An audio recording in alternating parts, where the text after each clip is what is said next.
Hey, I'm Pat Murphy-Racey. I wanted to kind of talk to you a little bit about my favorite light stands. Some of these stands I've had for 25 years. I use the Avenger brand mostly, but the Avenger stuff is mostly a ripoff or copy, which is a nice way of saying it, of Matthews, which is like the age-old standard, but Avenger seems to work better for me. In the C-stands and a lot of their grip heads, they use rubber instead of cork, and the cork doesn't disintegrate, so I just prefer Avenger. I like the stuff. So this is the A625B stand. This is a great stand for if you're starting out and you're working indoors a lot. Its advantages are it's really small. It's relatively lightweight, but it's not very tall. And so if you're working under 8-foot ceilings all the time, this will work. It also won't carry a lot of weight. So if you're using really large light modifiers, I'm talking like 6, 7, 8 feet. I've got a 90-inch modifier. I could never use it as a stand, but these are really great. The next stand I'm going to show you is the A635B. So this is the 25, this is the 35. This one only goes up to like 7 feet. This one goes up to about 11 feet, but it's also a little, not much longer, which is great for traveling. The advantage of this stand is it's only 11 feet, which means it's more compact to carry. So when this is a 13-footer, this is the A675B, and you can see how much taller this is. So this is a little harder to pack in a bag if you're going to fly with it or something like that. But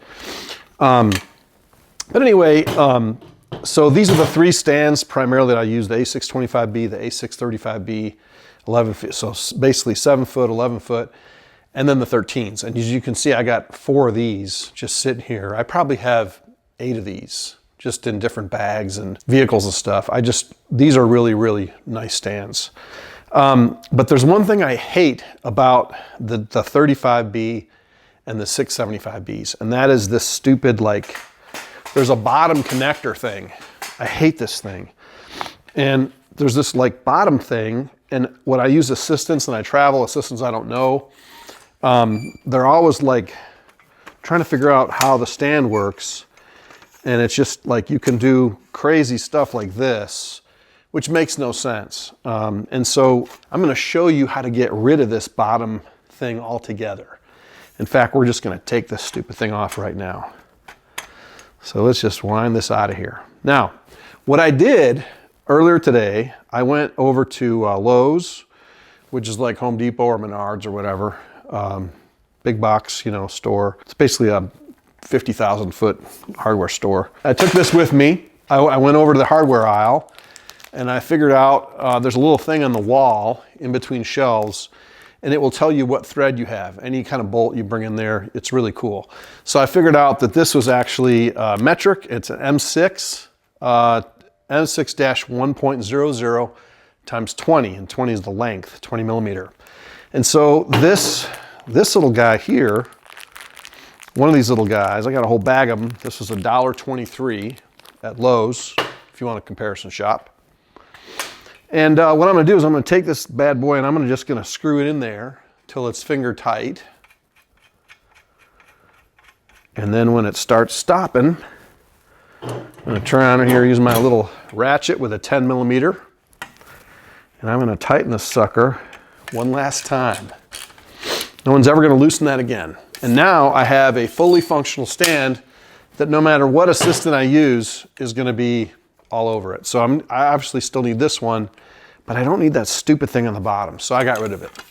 I'm feeling great. So I'm just going to go ahead and do all these stands. So here we go.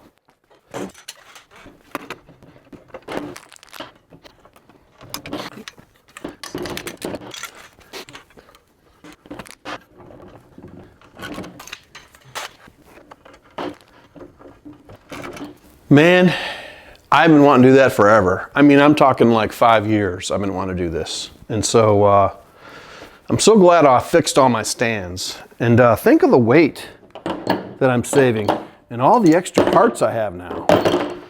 So there you have it. But I really like these Avenger stands. They've been really, really good to me. I still have some light stands that I bought when I was in college. Now, you can look at my gray hair and try to figure out when that might have been, but I graduated from Marquette University in 1989, long time ago.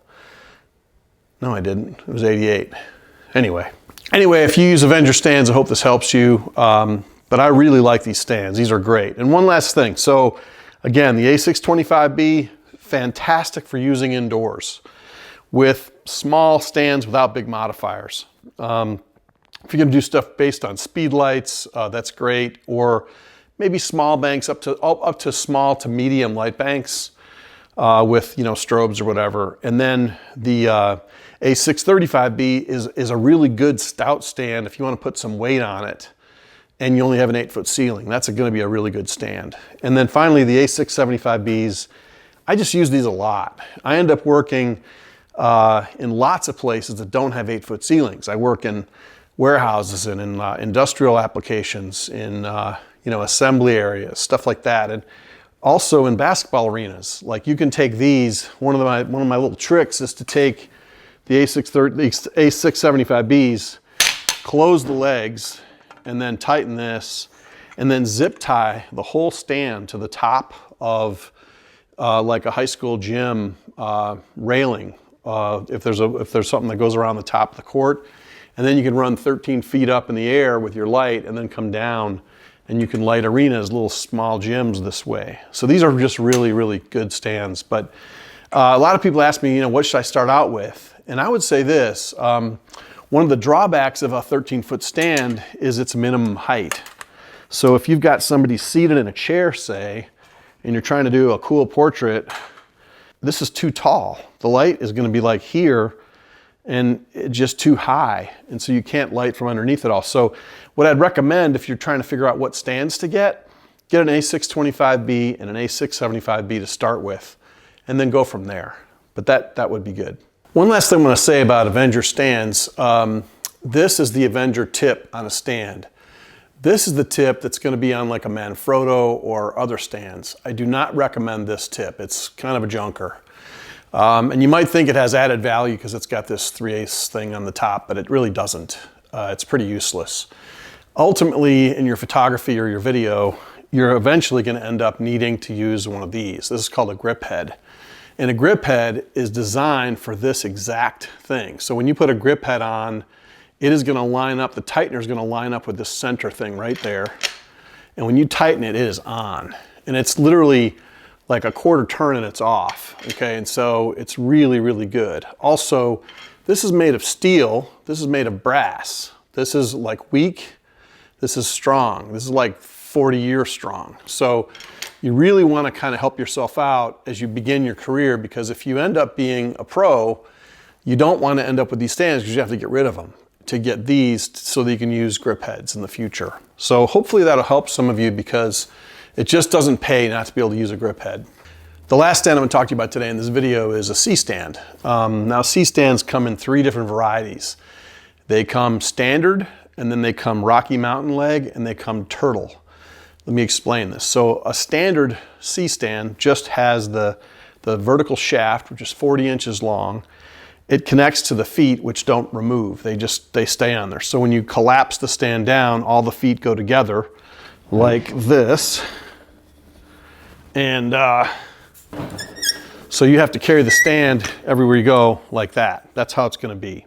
This is a turtle stand. And the idea is that you can undo this big knob here, and you can pull off the legs from the vertical part of the stand. Now these are great for traveling. They're also great because they're the heaviest. So the heaviest C-stand that anybody makes is a Turtle C, because in order to make the removable leg, they have to use much, much thicker steel, and like the circumference of the steel, it's much, much heavier. So if you're gonna hang something really heavy, if you're using like big, 2K HMIs or something like that, with a lot of weight, like a Fresnel, you really want the Turtle Cs. Likewise, if you're in still photography and you're using a 90-inch Octabank, say, and you got to have that thing, 10 feet off the ground, this is the choice, because it's just going to be beefier.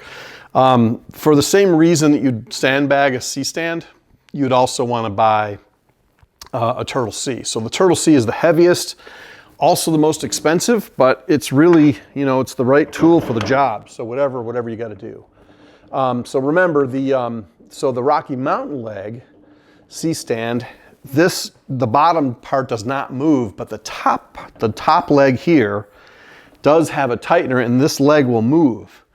Now this means that you'll be able to use a Rocky Mountain stand on a set of stairs. You could put 2 of the legs on the high part, and then you can raise this up to wherever you want. You can go 2 steps up or whatever, and you can level that stand perfectly so that you can have weight on it even though it's on a set of stairs. So the Rocky Mountain leg stand, if you're a location photographer and you don't work in the studio at all, the Rocky Mountain leg is awesome. It's a great way to go. And if you're only going to be doing studio stuff, the 40-inch C-stand that's standard is normal. That's a great way to go.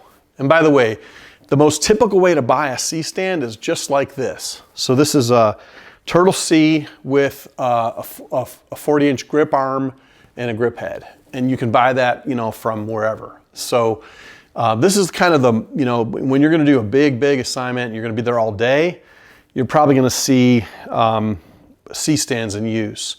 If you're traveling by yourself and there's no assistant and you're going to be working out of a trunk of a car, you're probably going to be using stands like these. But you just use whatever is appropriate for the job.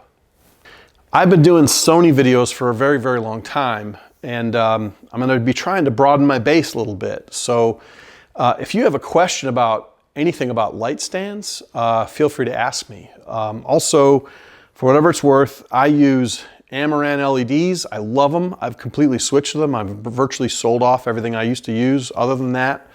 Wescott, the FJ400s, the 200s, and the FJ80. That's my primary battery light. So if I'm doing a wedding, I'm taking the most convenient light known to man, which is the FJ400s. Packs tons of power, it recycles fast, the battery lasts forever. And then when I do really critical work where color temperature is really critical, doing tabletop, food photography, things like that, I'm going to use Elinchrom 500 HD Pros. That's what I use for my stuff. So that's it on light stands. If you have any questions, put them in the comments below. One last thing, if you're interested in buying some of this gear or something like it, Bedford's Photo has a kind of a deal with me as an affiliate. And if you buy any grip equipment or really anything in the store, you pay full price that's published on the website, and then afterwards they'll kick you back 5%. So I can save you 5% on whatever you buy at Bedford's, which is pretty sweet. So, and remember, it's not just on light stands, it's anything that Bedford sells. So go to bedfords.com, and then just remember to, when you're in checkout, make sure you put in PMR in the checkout coupon code. And you won't see it at the time you buy it, but afterwards you'll see a credit card credit on your credit card. It's not an in-store credit, it literally goes back to your card, and off you go into the sunset. So if this video has been helpful to you, help me a little bit by buying from people that I do business with, which is bedfords.com. So thanks so much for watching. Please subscribe and click the bell so you'll get notified every time I do one of these videos. Thanks so much for watching. I'm Pat Murphy-Racey.